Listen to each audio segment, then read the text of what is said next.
ગાયત્રી શક્તિપીઠ ઉપેરા ખાતે 44 માંગ પાટોત્સવની ધર્મમય માહોલમાં હર્ષોલ્લાસપૂર્ણ ઉજવણી કરવામાં આવી હતી. પાટોત્સવ મહોત્સવ નિમિત્તે ગામના પ્રાચીન ગણપતિ મંદિર ખાતેથી સવારે વાજતે ગાજતે ભવ્ય શોભાયાત્રા યોજાઈ હતી. જેમાં બહેનો મોટી સંખ્યામાં જોડાયા હતા.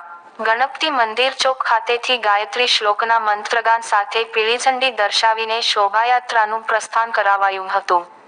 શોભાયાત્રામાં બે શણગારેલી બગ્ગીમાં મૂર્તિના દાતા વિઠ્ઠલભાઈ કાપડિયા, નેતાજી અને તેમના ધર્મપત્ની તેમજ બિરાજમાન થયા હતા. વાજતે ગાજતે નીકળેલી શોભાયાત્રામાં ડીજેના ભક્તિમય સંગીત વચ્ચે ગામના ચોક ખાતે બહેનો ગરબે રમ્યા હતા. તેમજ શાળાના કેમ્પસ ખાતે શોભાયાત્રાનું વિરામ બાદ ગાયત્રી શક્તિપીઠ ખાતે શોભાયાત્રા પહોંચી હતી. જ્યાં હવનનું આયોજન કરાયું હતું તેના સૌએ દર્શન કર્યા હતા. ઉત્તર ગુજરાતમાં જ્યાં સૌ પ્રથમ ગુરુદેવ આચાર્ય શ્રીરામ શર્માજી હરિદ્વારના વરદહસ્તે ગાયત્રી શક્તિપીઠની સ્થાપના કરાઈ હતી. ગાયત્રી શક્તિપીઠના પાટોત્સવના આયોજનને લઈને ગ્રામજનો અને ભાવિકોમાં અનેરો ઉમંગ ઉત્સાહ જોવા મળ્યો હતો.